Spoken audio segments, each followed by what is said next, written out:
देश में हर तरफ बिहार विधानसभा चुनाव में हुई महागठबंधन की करारी हार की चर्चा हो रही है। इस बीच तेलंगाना से एक बड़ी खबर सामने आई है। तेलंगाना में कांग्रेस पार्टी ने विधानसभा उपचुनाव में बाजी मारते हुए जुबली हिल्स विधानसभा सीट को अपने पक्ष में कर लिया है।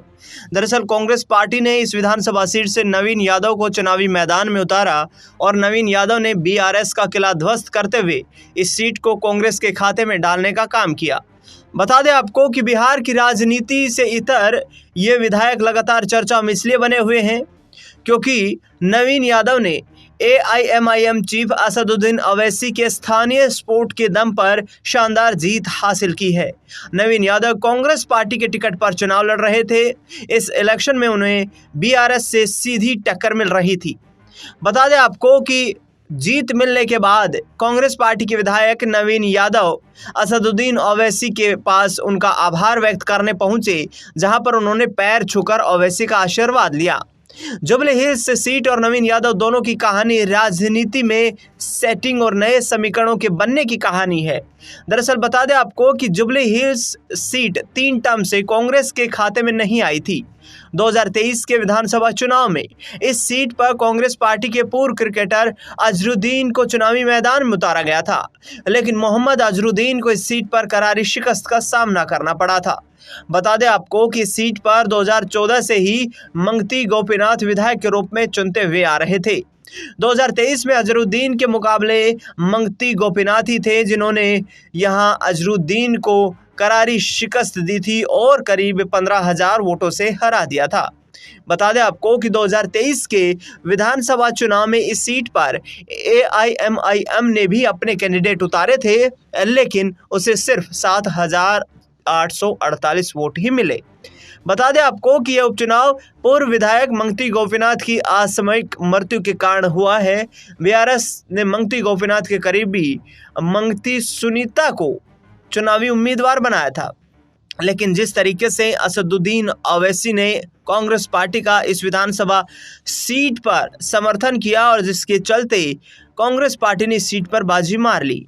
इस चुनाव में मुख्य मुकाबला कांग्रेस के नवीन यादव, बीआरएस की मंगती सुनीता और बीजेपी के लंकाला दीपक रेड्डी के बीच था। जुबली हिल्स विधानसभा सीट पर बीआरएस के वर्चस्व को तोड़ने के लिए तेलंगाना के सीएम के यहाँ पर चंद्रशेखर राव को जो हराने के लिए लगातार कोशिश कर रहे थे रेवंत रेड्डी और नवीन यादव ने कई सियासी चालें चली। बिहार की गलती न दोहराते हुए नवीन यादव ने ओवैसी को मनाया कि वह इस सीट पर अपना यानी कि एआईएमआईएम का कैंडिडेट खड़ा ना करे। ओवैसी नवीन यादव की इस मांग पर राजी हो गए और उन्होंने इस उपचुनाव में अपना कैंडिडेट नहीं उतारा। इसका सीधा फायदा कांग्रेस को हुआ और बीआरएस को कड़ी हार का सामना करना पड़ा। बता दें आपको कि इस सीट पर बीजेपी भी चुनाव लड़ रही थी, जो स्थानीय कैंडिडेट के बावजूद इस सीट पर अपना असर छोड़ने में सफल नहीं हो पाई। कांग्रेस ने इस मामले में पिछली गलतियों से सीख लेते हुए कुछ सुधार किए और पहले अजहरुद्दीन को न सिर्फ मंत्री बनाया बल्कि नवीन यादव को चुनावी मैदान में उतार कर यहां बीआरएस के किले को ध्वस्त कर दिया। कांग्रेस पार्टी ने इस सीट पर मुसलमानों का भी भरोसा जीता। हिंदू मतदाताओं के भरोसे में कांग्रेस पार्टी को काफ़ी वोट मिला और जो बीआरएस की सीट थी वो उनके हाथ से निकल गई।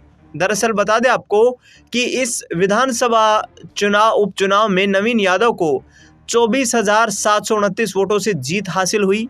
उन्हें कुल 98,988 वोट मिले, जबकि दूसरे नंबर पर यहां पर बीआरएस की मंगती सुनीता गोपीनाथ ने अपना दबदबा बनाए रखा। उन्हें 74,259 वोट मिले। बीजेपी के उम्मीदवार को सिर्फ 17,000 वोट इस सीट पर हासिल हुए।